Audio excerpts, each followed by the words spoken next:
I'm happy to be here at a press conference to express my opposition to the CMP corridor, and I'm very happy to introduce John Gonzalez. He is Pamichicamac and from the area impacted by the mega dam that generates the power, so he's going to speak to us first about his opposition to the dam. Thank you, John.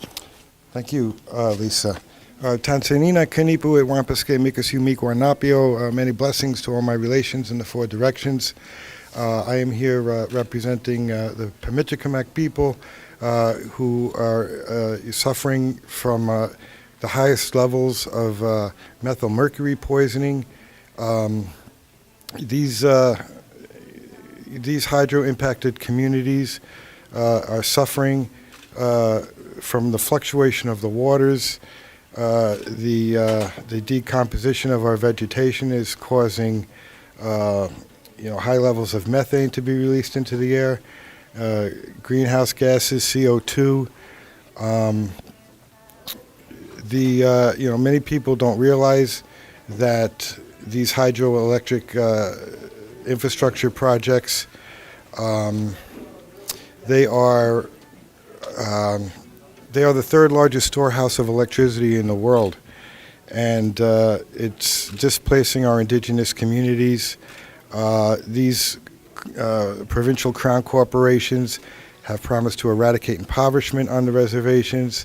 They have promised, that should the waters fluctuate above or below that of the height of a pencil, that our people would be compensated. But our sturgeon are disappearing. The caribou have all but disappeared. No, we haven't even seen caribou anymore. And this has affected our hunting, our fishing, our trapping. And so what they want to do now is they want to build a New Jersey Turnpike-sized corridor, through a pristine, fragile biodiversity. And this affects all of us. We're here to say that we must step up to the plate for our most heavily impacted communities.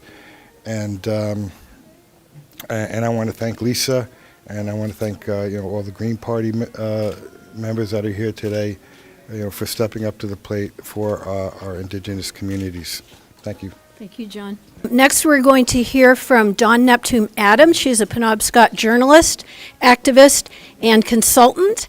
And you're just going to have to stand really close to me, Dawn. I don't mind standing close to you. Okay, thank you. Kwe, Louise Dawn Neptune Adams, Nian Banawebskewi. I am Dawn Neptune Adams, and I am Penobscot. I am here today to voice my opposition to the CMP corridor, especially running through our state, through pristine wilderness that has been territory of the Penobscot people since time began here.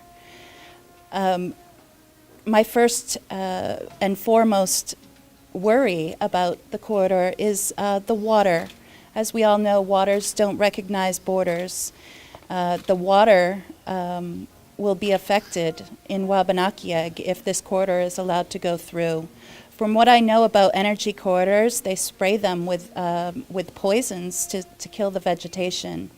I've worked for a long time to protect the water here in Wabanakiyag, and that's my main concern as to the CMP corridor running through here. Last night I spoke with Tommy Manyas, and I asked him if I could call him uncle, because it's really uncomfortable to call respected elders by their first names. And he told me it would be an honor.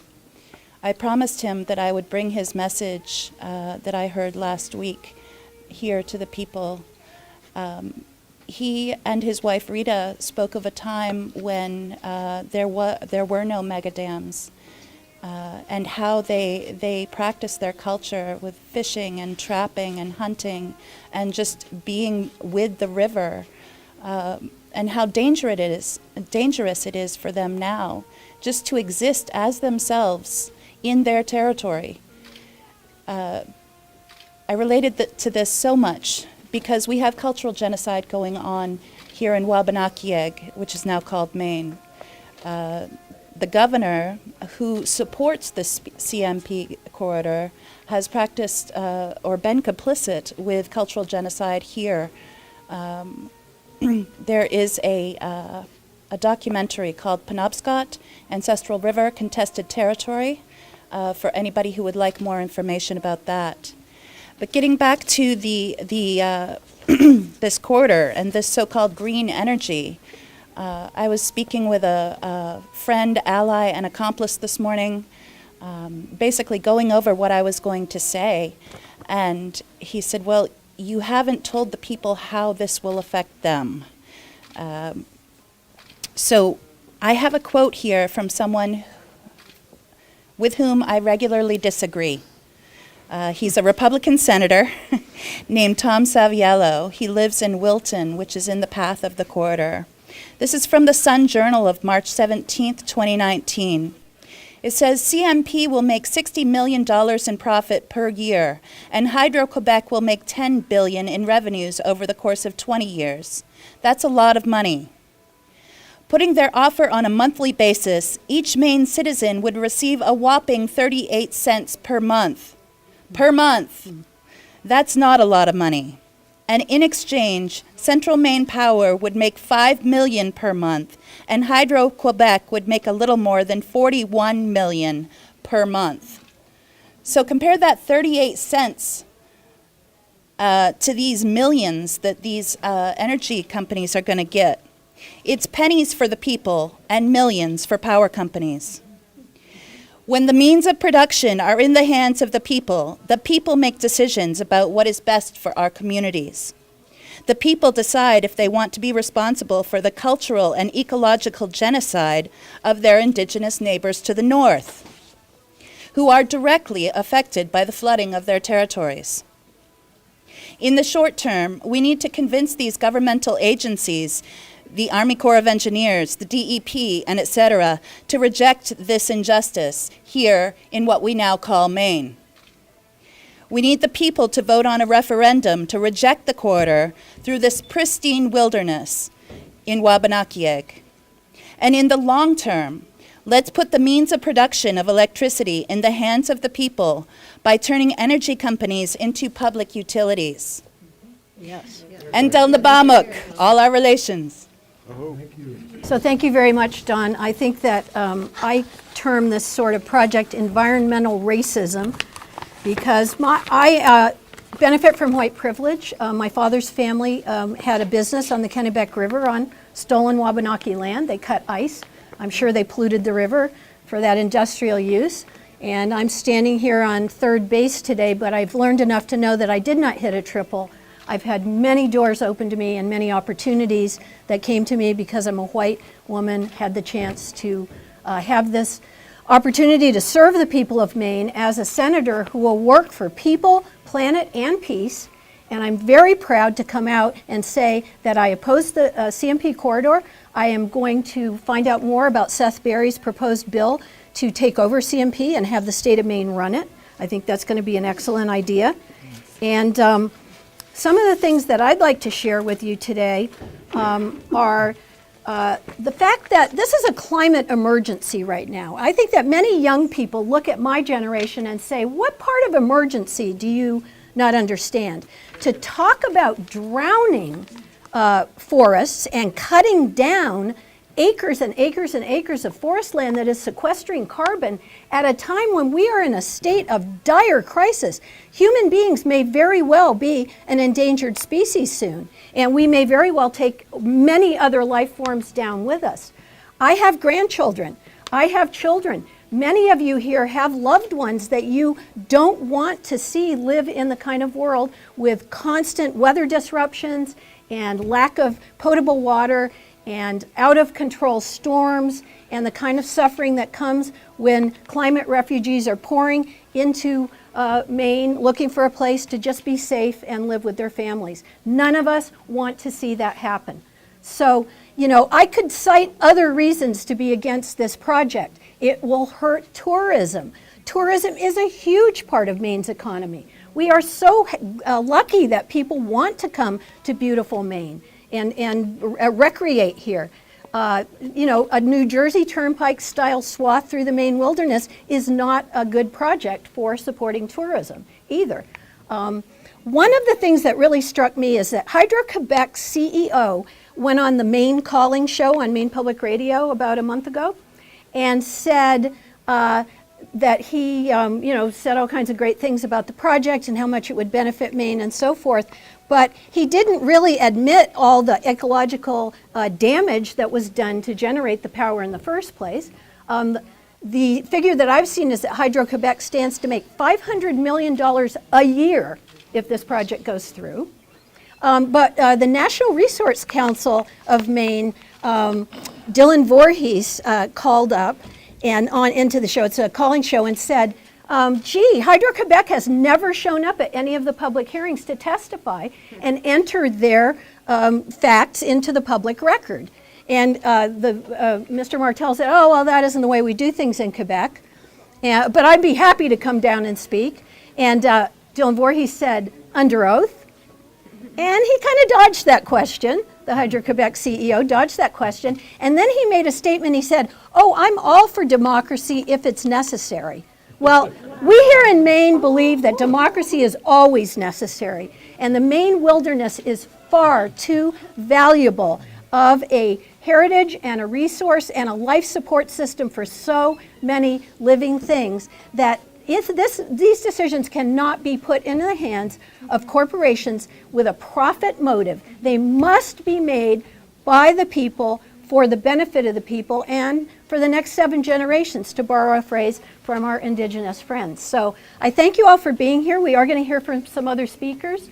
We are lucky to hear from Jonathan Carter. He is a past Green Party gubernatorial candidate and the director of the Forest Ecology Network. So come on up, Jonathan, and it's your turn for the mic. I want to say, Lisa, it's a real pleasure. It's a real pleasure to be here with you, because you, as far as I know, is the only candidate for statewide office that's been willing to stand up with the people of Maine who are overwhelmingly against this project. You're the only one that's been willing to stand up and tell the truth about it and be bold about it. And that's what we need in leadership. That's why we need to put Lisa in the U.S. Senate. Thank you. The fact of the matter is that this project is the boondoggle of all boondoggles. We all remember the Big A, the Dickey-Lincoln Dam, the Plum Creek development, all those projects that went down in flames. This needs to go down in flames. But we're up against corrupt political support. We're up against big money. You might have all heard that Avangard just opened a political PAC where they put in $500,000 to start fighting the people's will here in the state of Maine. And this boondoggle has to be stopped. And as Lisa pointed out, it has to be stopped primarily from my perspective because of the climate emergency that we are faced with. When I see ads from these people, from Avangard, that say that they're bringing clean energy to Maine, it's an absolute falsehood. It's an absolute lie. It's beyond fake news. It's not true. I've been up to northern Quebec. I've seen what they've done up there. I've seen the thousands of acres of forest that they've flooded and destroyed. Boreal forest gone forever. The detritus in that is being decayed and it's giving off methane, which is 30 times more impacting as a greenhouse gas than carbon dioxide. They have destroyed rivers. They've reversed the courses of rivers. If you go to Churchill Falls, it's just a trickle. It's a disaster, and they have more dams, big dams, mega dams on the books. We need to stop this. If Maine allows this power to transit down to Massachusetts, we are complicit in the destruction of a forest that is incredibly important for carbon sequestration. The Journal of Science just published an article that showed that forests perhaps offer us the best opportunity to try to mitigate the extremes of climate change. And we are in a climate emergency. If the Army Corps of Engineers permits this, they are turning their heads and their eyes away from the truth of what we need to do to save this planet. And so I hope that the Army Corps of Engineers will listen to what the people have to say, will analyze it, and come up with the conclusion that this project should not be permitted. Thank you very much. Thank you, John. Next, I'm very happy to introduce Dr. Jill Stein. She's come all the way up from Massachusetts. She is a Green Party presidential past candidate twice, and she is going to talk to us about the impact on the other end of this bad transmission project. Thank you so much, Lisa. Thanks to everyone for being here. Thank you to the press and the live streamers and everyone who's getting the truth out, because the truth is that this project is a scam. In the words of the Maine Sierra Club, not known to be an especially radical organization, this is a dirty energy project. This is not a clean energy project. In contradicting the public mythology, which is really being driven home very hard right now. The whole reason for this project, and this was started in Massachusetts, so I'm speaking not on behalf of those who supported this in Massachusetts, and I have to say it seemed to just pass under the radar when it was approved in Massachusetts, and I didn't hear about it until I began to join the fight against it here. But the reality is this project was enabled and approved in order to help Massachusetts meet its allegedly lofty green energy goals of 80% clean energy, or I should say dirty energy reductions by 2050. So we had this lofty goal. Others have certainly exceeded it, and we should do better. But in the effort to meet that goal, we've basically given the seal of approval on this energy, which is anything but clean. We know that this energy is a human rights disaster. We know that it's part of an indigenous genocide. It has flooded an area the size of the state of Vermont, and that is boreal forest. As Jonathan mentioned, boreal forest is one of the extremely vulnerable ecosystems right now.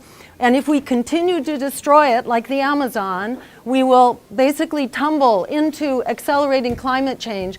There was an article in the scientific journal Nature magazine just last week written by eminent climate scientists making that point, that we've got a couple of really critical ecosystems that we must protect right now, and the boreal forest is part of that.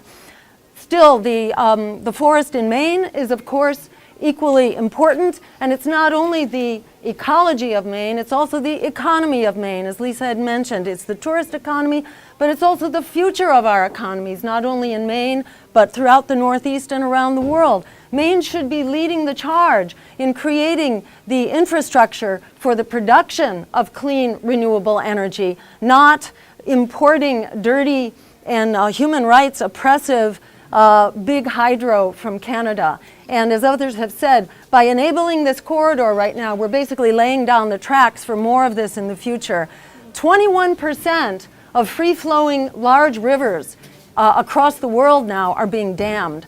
And this is a disaster for the ecology of rivers, for our fisheries, for wildlife and so on. This is a very dangerous trend. It needs to be reversed. Not only do we need to stop this project, we need to reverse this project, which, for example, is what the state of Washington is doing right now as they begin to reverse their dams, which are now understood to be extremely destructive. Just one other quick point, and that is about this contract that enables Hydro-Quebec to play a shell game with energy. They can basically bring in cheap fossil fuel energy and sell it. That's what's going to be imported to Massachusetts. That's why the Attorney General has pointed out that this contract is a sham. The Attorney General, that is Mara Healey of Massachusetts, has pointed out that this contract not only allows this to take place, it doesn't even allow surveillance. So there's no reporting, there's no observation for what kinds of energy swaps are going on beneath the radar here. So this is wrong. If democracy prevails, this project will be stopped. If justice prevails, this project will be stopped.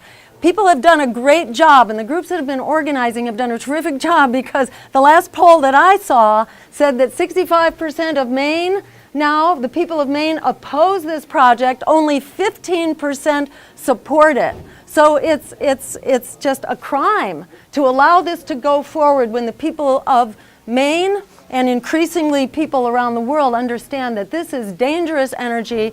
It's not only the people of Maine and the indigenous people whose lives are on the line. All of our lives are on the line in the current crisis, the climate crisis. We cannot afford to make it worse. Instead, we know that we have the capacity right now to build out solar on rooftops in New England.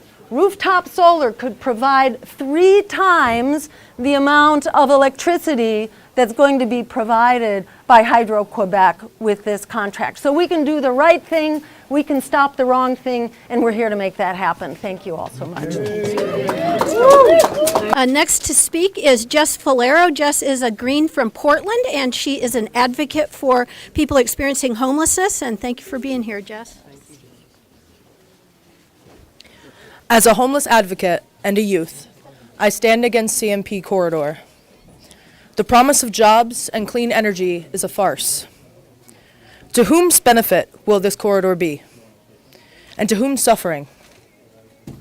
The benefit, as always, will be towards the white men, the privileged men. Once again, we carry on our system of suffering. And once again, we reinforce the society that continues to oppress the original people of this land. In order to save our planet, in order to save our youth's future, in order to create jobs and change our system, we must do something different. We cannot continue on as usual. We cannot continue to oppress the indigenous and those in the marginalized community. We must take a new approach. We need an approach that puts people and planet before profit. We must move forward with the marginalized at the forefront. We must elect leaders that are stripped from the blinders of privilege, leaders that can see the oppression that we are causing for our people. We must be different. We must do more. We must elect Lisa Savage. Next, we're going to hear the words of Barry Dana. He's a past Penobscot chief, and he's my neighbor in Solon. And my husband, Mark Roman, and Barry are old friends. Barry has a teaching gig coming up tomorrow, and so he couldn't be here, but he sent a short statement that Mark's going to share with us. From the heart of a former chief of the Penobscot Nation, I plead with the state of Maine to reject the proposed power cord known as a so-called green energy, forcing its way across our sacred lands here in Maine, but also known to me and my people as our homeland. This project symbolizes the continued attack upon native peoples and the earth. This New England clean energy corridor is nothing more to my people than continued cultural genocide, ethnic cleansing, massive-scale ecosystem destruction, and deforestation of a once pristine sacred place. This never should have happened, nor should it continue. This mega dam is just mega profits for the rich at the expense of the earth and future generations. My people have been lied to about these dams and coerced into signing deals based on these lies. History repeating itself. Enough is enough. It's time for real leadership in Maine and D.C. if we have the guts to combat global climate change. Mega dams are not the answer. Thank you. I want to thank everyone for being here today. I especially want to thank the folks that are holding our brand new opposition to CMP sign. You can see Jackie Deveneaux holding it right here.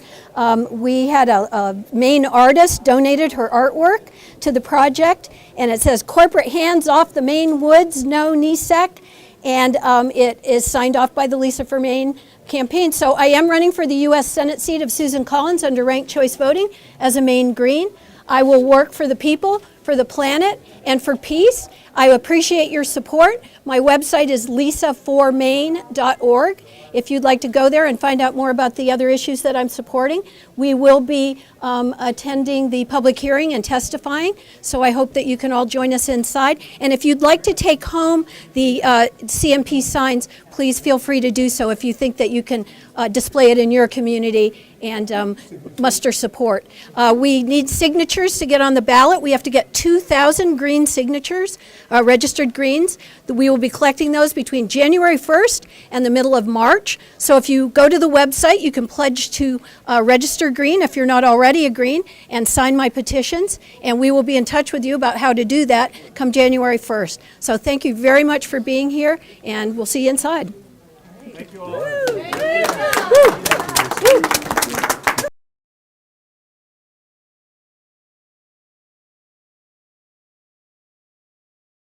pretty challenging. That was interesting. Good job.